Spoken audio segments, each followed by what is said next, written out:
我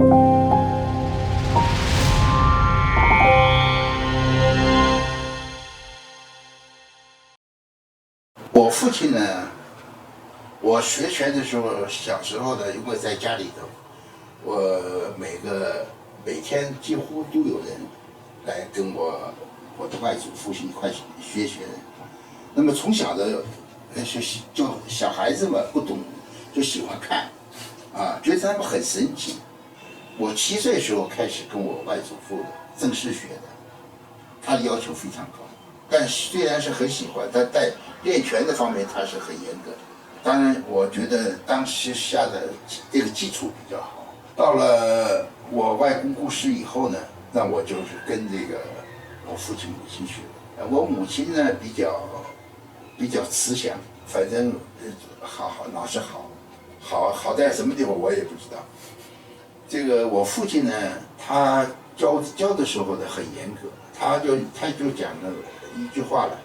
就是说你不能够给我们吴氏太极丢脸。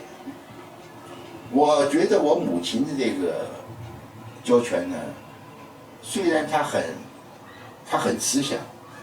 但是呢，我觉得我母亲的拳打的练好，非常标准，跟我外祖父没什么区别。我父亲呢，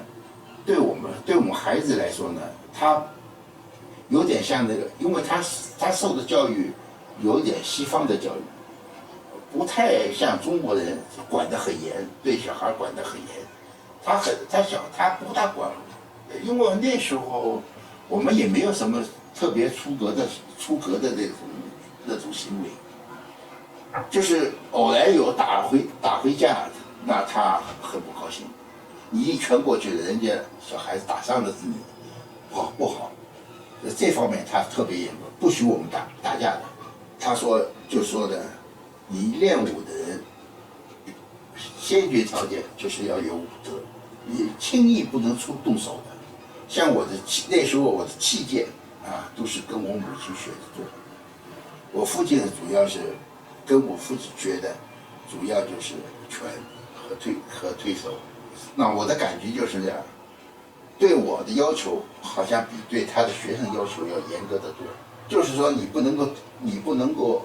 给吴氏太极拳丢脸，你一出去，人家都知道你是吴建拳的外孙。他那个时候在那个第2次世界大战的时候，他到了那个四川，国民党政府这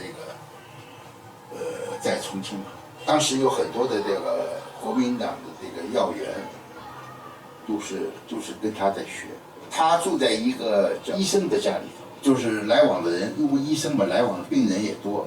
他又会武术，在武术方面他也很有名气。他有一次呢，在这位医生家里头呢，来了一个听说是练那个红砂掌的，红砂掌是在沙子里头练，而且那个沙子呢是很烫的，所以那个人呢很厉害，在重庆很有名的一个红砂掌。他就是因为我父亲从外面来嘛，这个武术界的总有一些人想你有名了以后，人家如何来给你试试。结果我父亲说我是医生，您的功夫很好不要比，他一定要比，那没办法。结果2人比了，那个人呢就是一掌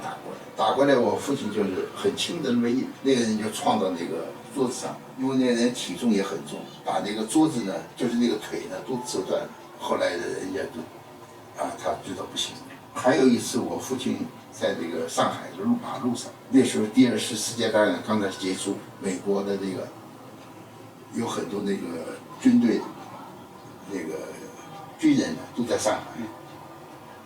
他有一次在那个走到那个南京路上，那点大概这个人行道比较窄，就看一个美国的一个很高很大的一个军人，就把手一边手撑着那个墙上，人家过去，他叫他从这儿走。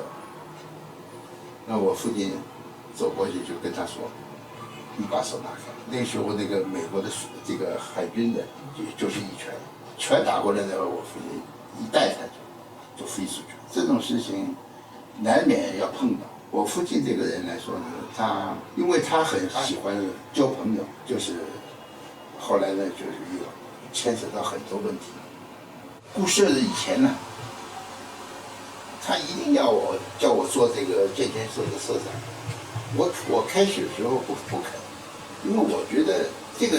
个武术这方面我不熟悉，尤其我的性格也不大会和人家交流，所以我一直不肯。最后呢，我母亲不高兴了，那我没有办法，只能这样。我1995年做了这个副社长，后来呢，我父亲过世以后，我才接这个社长的位置。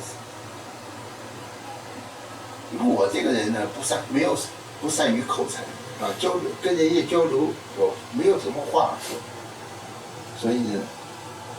这也是从我来说呢，就是我个人的缺点。